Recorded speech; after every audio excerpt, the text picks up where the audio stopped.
Satu, Allah berikan kemudahan dalam hidupnya, bahkan persoalan rizkinya.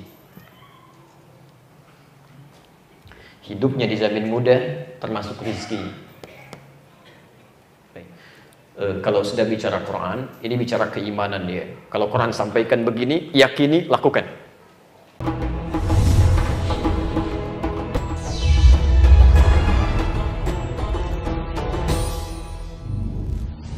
Selanjutnya 3. Belum? 3, baik. Orang yang salatnya benar dijamin langsung oleh Al-Quran. Mohon izin. 1, Allah berikan kemudahan dalam hidupnya, bahkan persoalan rizkinya. Hidupnya dijamin mudah, termasuk rizki.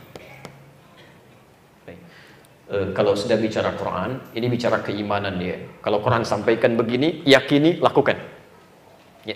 Allah berikan rumus sederhana. Quran surah ke-65. Di akhir ayat kedua, di awal ayat ketiga. Perhatikan kalimatnya. Saya berikan rumusnya. Bismillah. Wa may yattaqillaha.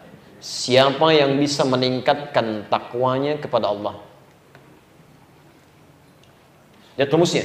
Wa may yattaqillaha, siapa yang bisa meningkatkan takwanya kepada Allah, yaj'al lahu makhraja, kami berikan kemudahan dalam setiap aktivitas yang ia jalani. Berikan jalan keluar. Saya ulang ya. Wa may yattaqillaha, siapa yang bisa meningkatkan takwanya kepada Allah, yaj'al lahu makhraja, maka kami berikan jalan keluar dari setiap persoalan yang ia alami. Berikan solusi. Jadi ada rumus sederhana dalam Al-Quran. Jika Anda sedang punya persoalan seberat apapun dalam hidup, ya, kata Allah, solusinya itu sangat sederhana. Kalau ingin cepat selesai, tingkatkan takwa. Semakin Anda tingkatkan takwa, semakin cepat Allah menyelesaikan masalah yang kita alami. Ini nggak mahal biayanya, Pak. Tenaganya nggak banyak, Bu. Sebaliknya kalau Anda punya masalah dalam kehidupan, nggak pernah tuntas misalnya, di pekerjaan, di perusahaan Anda jadi champion, jadi juara, tapi di rumah, masalah rumah tangga nggak pernah beres. Orang lain cukup dengan senyuman, Anda 3 bulan nggak selesai-selesai. Apa masalahnya? Cek, mungkin ini. Mungkin ini. Termasuk pekerjaan, kenapa orang lain mudah, dapat ini, dapat itu. Anda barangkali kesini sulit, apa masalahnya? Mungkin ini. Karena itulah kemudian, bahkan dalam persoalan rizki, wa yarzuqhu min haitsu la yahtasib, ayat 3-nya. Bahkan urusan rizkinya pun kata Allah, orang yang benar takwanya bukan cuma yang dia kejar, yang dia tidak kejar pun kami akan datangkan dari sisi yang tidak dia duga. Begitu Anda tingkatkan takwa, rizki yang Anda tidak kejar pun tiba-tiba mendatangi Anda. Tidak disangka-sangka.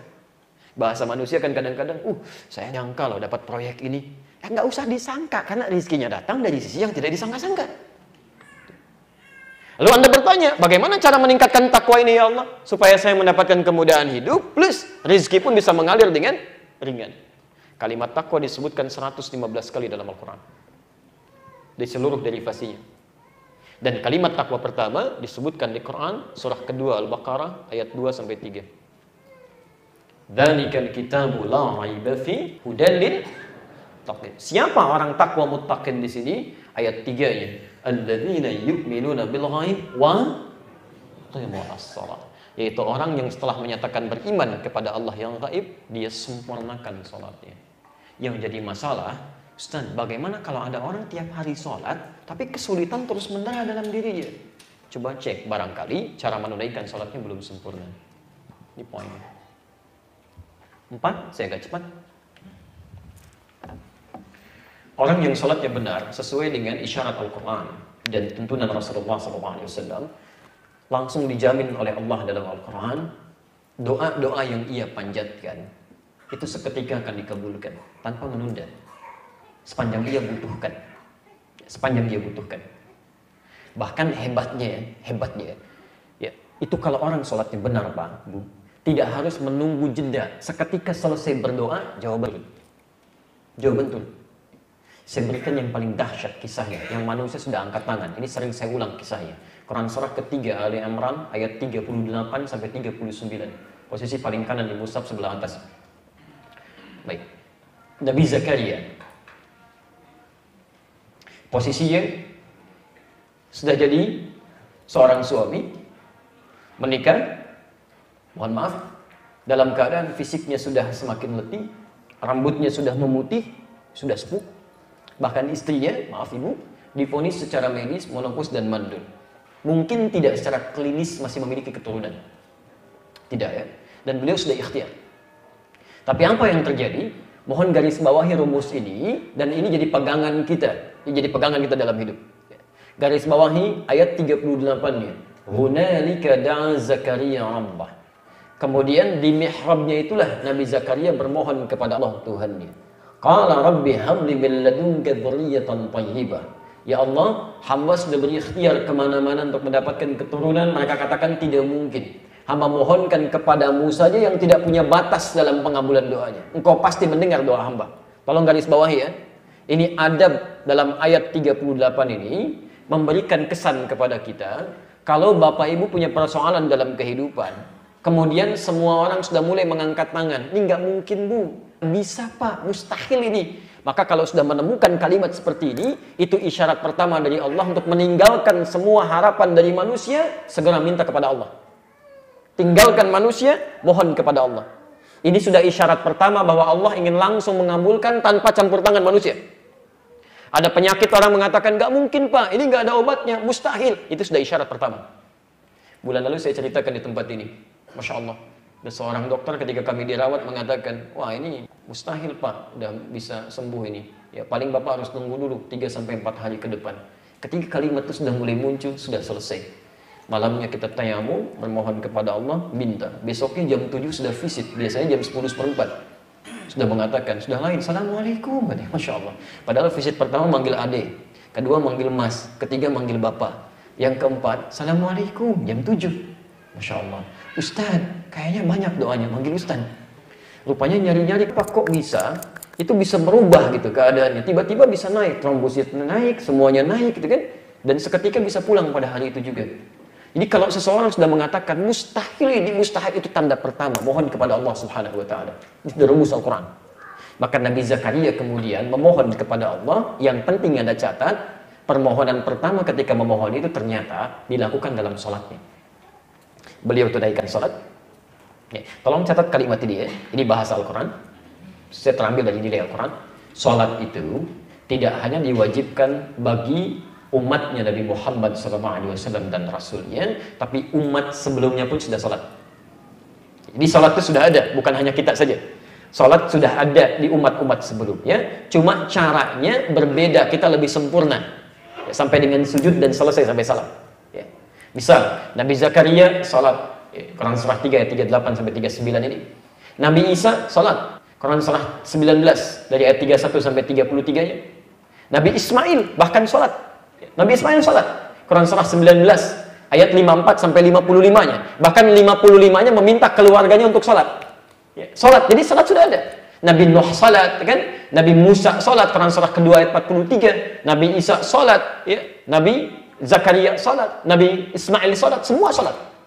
Yang paling menarik, semua orang-orang soleh bahkan Nabi saat sholatnya itu sekedar sholat, tapi berdoa dalam sholatnya terkait kebutuhan hidupnya. Maka Nabi Zakaria ketika memohon tadi, tiba-tiba ayat 39-nya. Fanadathul malaikah wa huwa qa'imun yusalli fil mihrab. Lihat kalimatnya, fa. Ya, fa. Saya sering terangkan. Harfu atfin bila hudud. Huruf perangkai yang cepat tanpa jeda. Jadi begitu doanya dipanjatkan, ya Allah, saya mohon anugerahkan keturunan dari sisimu saja ya Allah. Engkau yang maha mendengar doa saya. Itu baru selesai doanya, sholatnya belum selesai.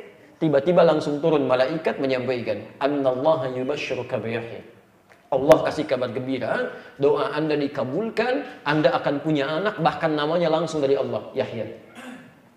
Dari kata Al-Hayy, artinya hidup. Yang mustahil terlahir dari rahim seorang perempuan yang divonis menopause dan mandul bayi yang hidup, kata Allah tidak ada yang mustahil. Kamu jadi dan hidup. Kapan itu terjadi? Wa huwa qa'imun yusalli fil mihrab. Masih berdiri dalam salatnya. Salatnya belum selesai. Nah, sekarang perhatikan anugerahnya untuk kita ya. Mohon maaf, jangan-jangan selama ini salat nggak pernah kita manfaatkan.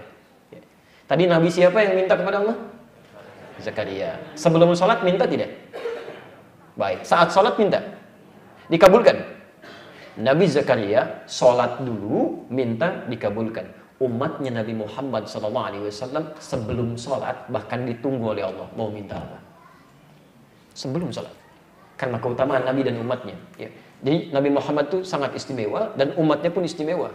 Umatnya Nabi Musa, nabinya ada, tongkatnya ada, ya, tongkat mukjizatnya ada, semuanya ada. Nabinya masih kelihatan, belum yakin juga dengan Rabbnya, masih meminta untuk melihat Allah. Nabi Isa kurang apa lagi? Dirinya mukjizat, bisa menghidupkan yang mati dengan izin Allah, mengusapnya jadi mukjizat. Belum yakin juga, nabinya dikejar-kejar mau dibunuh. Umatnya Nabi Muhammad nggak lihat nabinya, beriman juga. Antum pernah lihat Nabi? Tidak, tapi antum mau beriman. Makanya diberikan keistimewaan yang tidak diberikan pada umat-umat sebelumnya. Di antaranya apa? Sebelum menunaikan sholat sudah ditunggu oleh Allah mau minta apa yang dibutuhkan dalam kehidupannya. Quran surah kedua ayat 45 sampai